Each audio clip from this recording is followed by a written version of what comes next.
Hello, and thank you for joining Module 2 of my presentation on stream restoration in Suburbia with some case studies from Columbia, Maryland. Just some reminder of some key points from Module 1, where we just discussed how stream restorations work and some of the challenges. First, the major motivation for doing these stream restoration projects is to comply with stormwater management permits from the state. So they do this by acquiring credits towards compliance with MS4 permits for counties or the State Highway Administration. And they're also done for wetland compensatory mitigation bank projects. And that generates what is a saleable commodity of wetland mitigation credits. And when something becomes a saleable commodity and it's got a high financial value, then there becomes a financial incentive to create more and more of it, even if it's not necessarily needed or the best thing to do for a project area. Second, by removing acres of mature trees, stream restoration projects have substantial effects, long-term effects, to the wildlife habitat there, the watershed ecology, the residential neighborhoods. Yes, these watersheds are somewhat impacted by suburban development, but that doesn't mean they're dead. That doesn't mean they don't have any ecological value or hydrologic value. And the first step in these stream restoration projects is to cut down large numbers of those trees and just to stop those functions. And lots of people don't think that's a very good idea. Third, unless you control stormwater runoff from your upstream areas, anything you try to do to stabilize your stream banks and your hydrology control structures are going to fail. If high levels of runoff causing erosion was the root cause of your problem in the first place, and you don't deal with it, then it's just going to happen again. And so in this module, we're going to be looking at the Longfellow Stream Restoration Project, and that in fact is exactly what is happening there only a few years after construction was completed. So here's the location of the Longfellow project. The official name is the Unnamed Tributaries to the Little Patuxent River project, but it's in the Longfellow neighborhood, or part of it is, and so that's become the name for the residents. And there's a lot of stream restoration projects that have been undertaken in Columbia and in Howard County more generally, and most of them are much, much smaller than this. They're on the order, I mean, there's stream restoration projects that are 50 feet long, 60 feet long, or maybe 100 or 200 feet. Big one is maybe 1,000 feet or 2,000 feet. But the two I'll be looking at in Columbia are enormous compared to those. Longfellow is 7,000 feet long, and as we'll see, Elkhorn Branch is many times even larger than that. The Longfellow project was constructed in 2020 by the State Highway Administration to comply with their MS4 permit, and it's on land owned by the local homeowners association. And as you can see on the map, it's actually three separate projects, three separate tributaries on the northwest side of Columbia. So in this module, we'll be summarizing the actual post-construction monitoring results and survey results of the project. So we aren't going to be talking about is it a success or a failure, or is it good or bad. We're going to try to avoid, at least I'm going to try to avoid using subjective terms to describe the project. I'm really only interested in the data that shows how it's performed.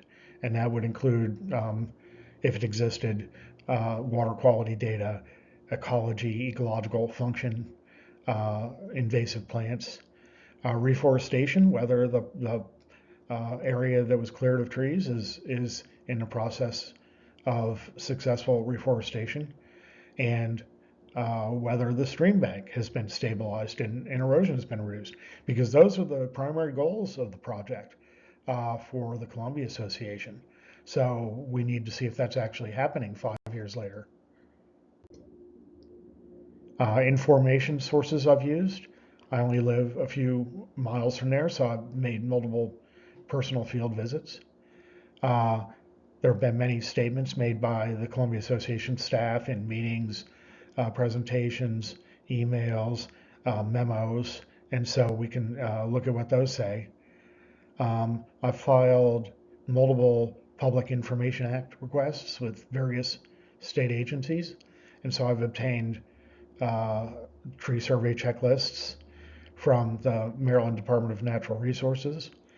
I've obtained the annual monitoring reports that are submitted to the Corps of Engineers and MDE, and I've obtained their planning documents and designs and emails, correspondence, permit applications related to an upcoming project to repair stream bank failures.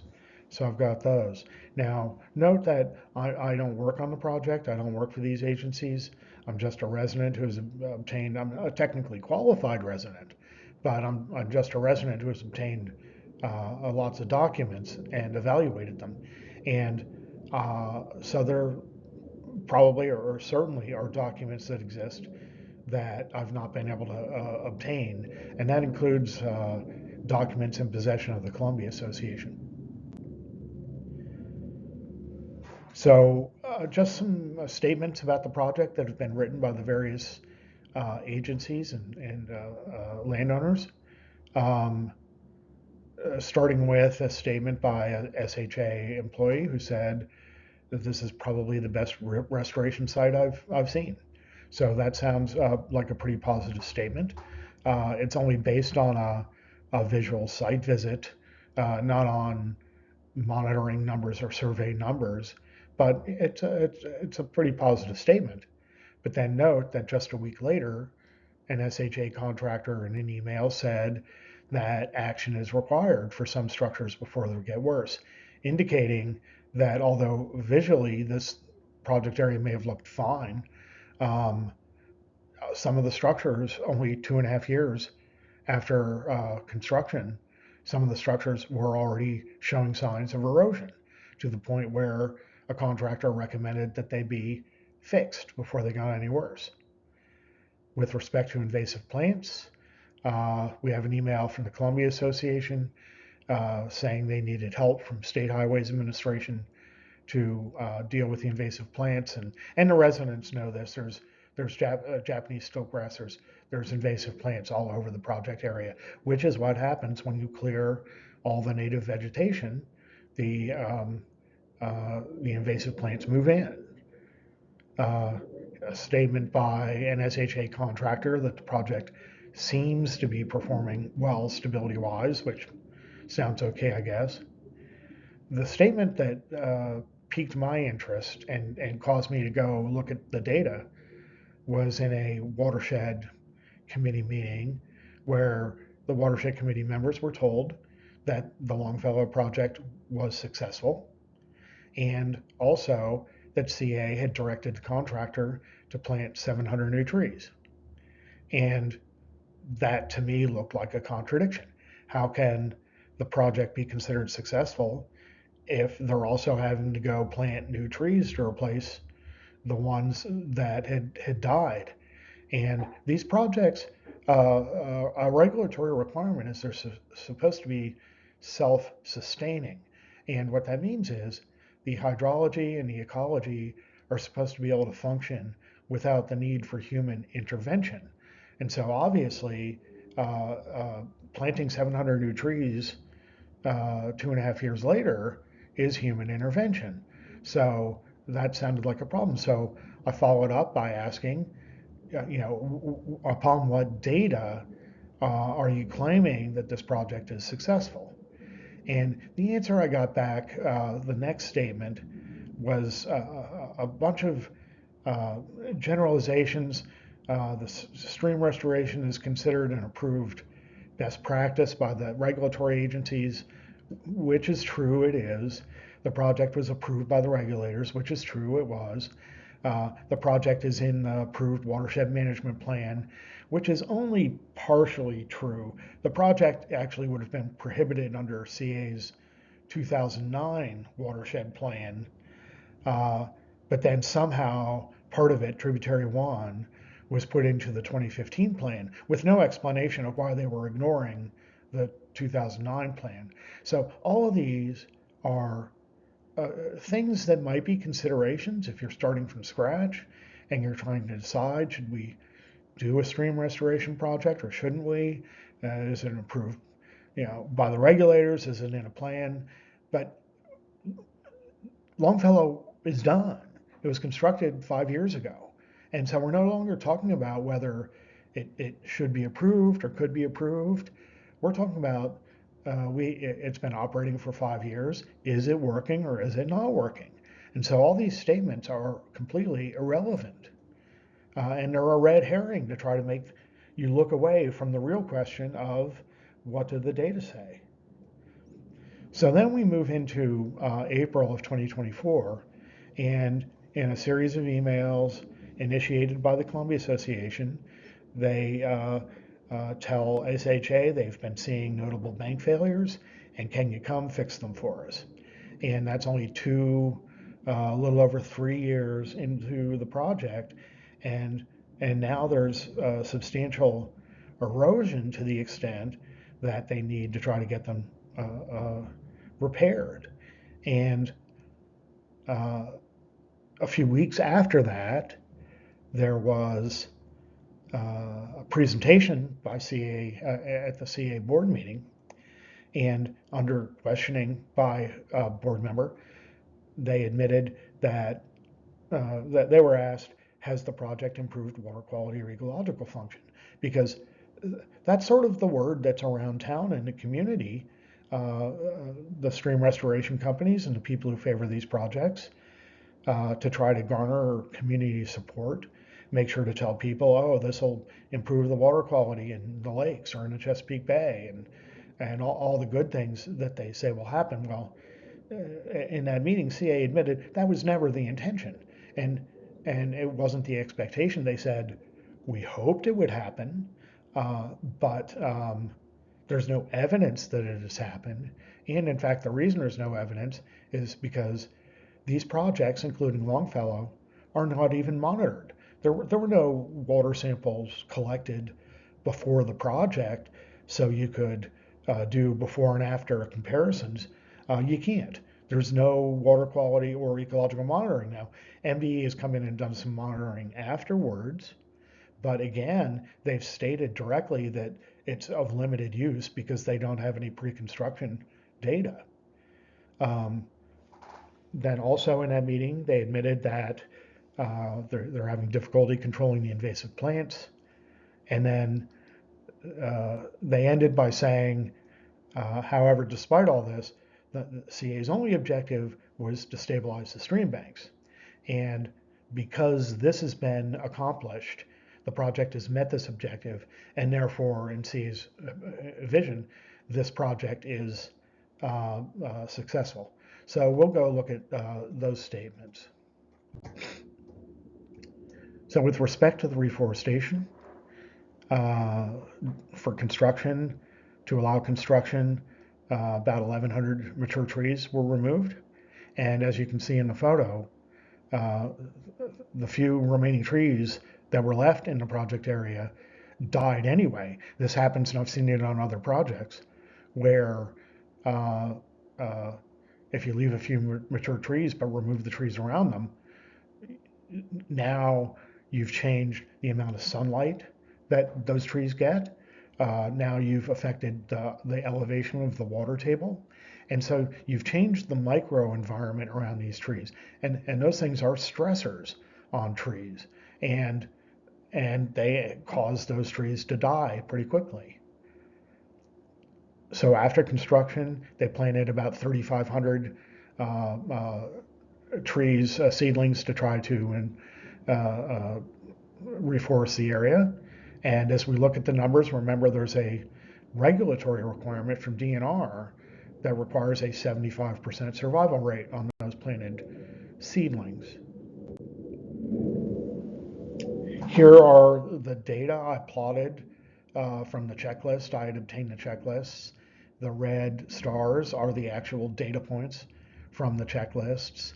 And you can see on the left, at the very beginning, the as-built survey in February of 2021, they planted 3,500 trees. And then at about month 15, they were already well below the 75%. Those planted trees died very quickly, and we were at 49%. Then a few months later, we were at 45%. Then a few months later, they were 36%. And now they've decided we better do something. This reforestation isn't working. So they went out and they planted the 700 new trees I mentioned before. And as you can see here, we now have a problem. There's a blue line and a red line. They planted 700 new trees. There were about 1,200 trees there. They planted 700 new ones. If you follow the blue line, 1,200 plus 700 is 1,900. So there should have been now 1,900 trees. But when they surveyed a week later, there were 2,500 new trees. So there's something unexplained going on there. And then a couple months after that, some residents planted about 200 trees, which is great. And the next survey after that, the number didn't go up by 200, it went up by 900. So now there's even more unexplained trees. So we have some problems with those last two data points, I believe.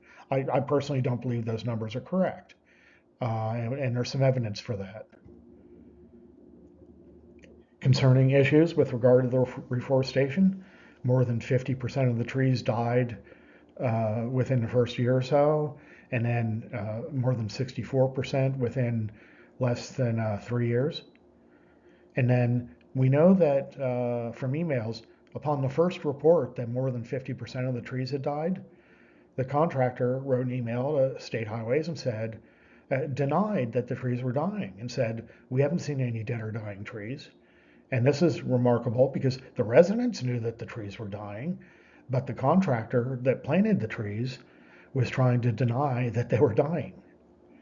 And then we also know that when they were planning the corrective action with the 700 new trees, they really focused on areas that were highly visible near roads and trails.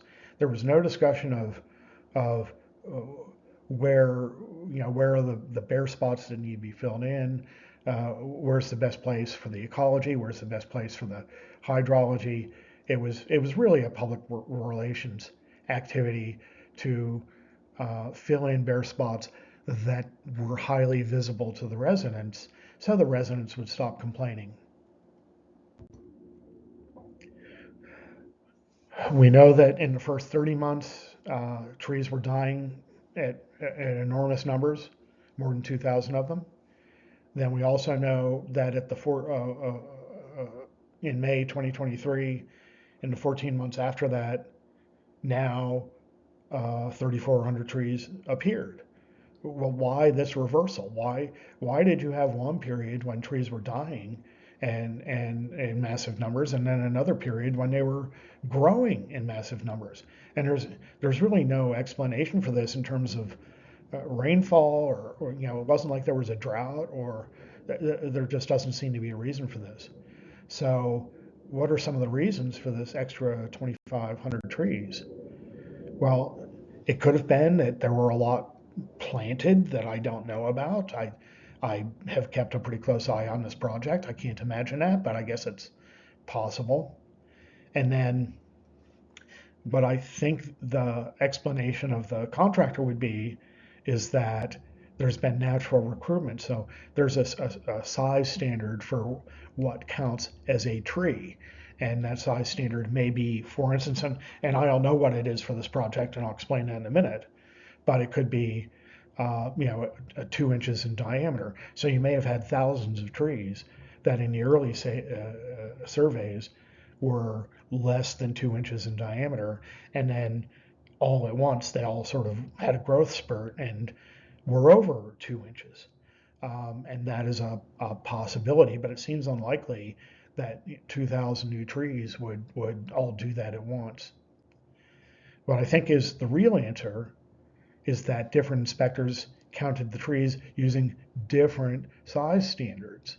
And the evidence for that is we know that the individual survey checklists were actually signed and certified by different individuals. So there wasn't just a single individual who sort of went back every few months and did the same thing over and over. Different people were switching on and off, and that leaves room for error like that. The checklists don't have a size standard written on them. They don't explain what their definition of a tree is. And then we also know that most of those checklists were filled out incorrectly. And we know that because they had to go back 2 years later and revise them. So there was absolutely a problem in training the inspectors to fill out the checklists. So it seems pretty clear that they did not use the same size standard for all the surveys. And, and that means that all of the data are garbage because we can't go back and redo those surveys with a different size standard because it's too late. And they were absolutely comparing apples to oranges. And so I can think of some other reasons those last two data points might be wonky, but the bottom line is I don't believe them. They show that the project today is over the 75% survival rate requirement, and I think there's plenty of data here that shows that that can be questioned. This effort also shows that there's holes in the regulatory framework. There's no monitoring or sampling required for water quality or ecological function, even though the community has been told over and over that water quality and ecological function can be improved. They don't even try to collect data to show it. As we just saw when I asked DNR if the size standard had changed on the survey checklist, they responded that they don't establish the size standard. They allow the regulated party to set the size standard, which seems another reason to question those last two numbers. DNR also failed to notice those errors on the checklists. For 2 years, these were submitted to DNR, they accepted them, and it was only after 2 years that somebody realized that they were wrong and had to be fixed. We also know that these tree survival surveys were never submitted to the Maryland Department of the Environment. They aren't required to be submitted to MDE. And as a result, and MDE is the agency that's supposed to be ultimately making the decision, is this area being restored? It's called a stream restoration. Is the stream and the floodplain surrounding it actually returning to some kind of functional condition? And how you can make that decision without knowing what's going on with the trees is beyond me. But I learned through this that MDE does not receive the checklists. MDE had no idea that the trees were dying, and MDE had no idea that a corrective action had taken place. And I know that because they learned about it from me when I asked, and it turned out they didn't know. And also, when I asked that, uh, I asked for information on how the project is monitored and maintained, and there is a monitoring and maintenance plan. And I learned through emails that this is 2.5 years into the project now. Neither MDE or SHA even had a copy of the monitoring and maintenance plan. They sort of had to go back and forth and try to figure out where to find a copy. So that doesn't give me high confidence that this project is in any way regulated. Now let's look at the stream stability, which is supposed to be the primary objective for the Columbia Association. So we have, they go out and do surveys. They use GPS measurements to measure the stream banks if they've migrated or if erosion is happening. And in June 2023, they did that and reported in the January 2024 report that 6 of those structures were classified as functioning at risk. There were about 70 of those structures, and 2.5 years into the project, 6 of them were classified as functioning at risk, and there were multiple areas of erosion and sedimentation. And that was all in tributaries 1 and 2. Tributary 3, they found out the original survey had been done wrong, and therefore they had to throw that survey out and admit that there's really no way we can ever figure out whether Tributary 3 had undergone erosion or not, because they didn't have anything to compare it to.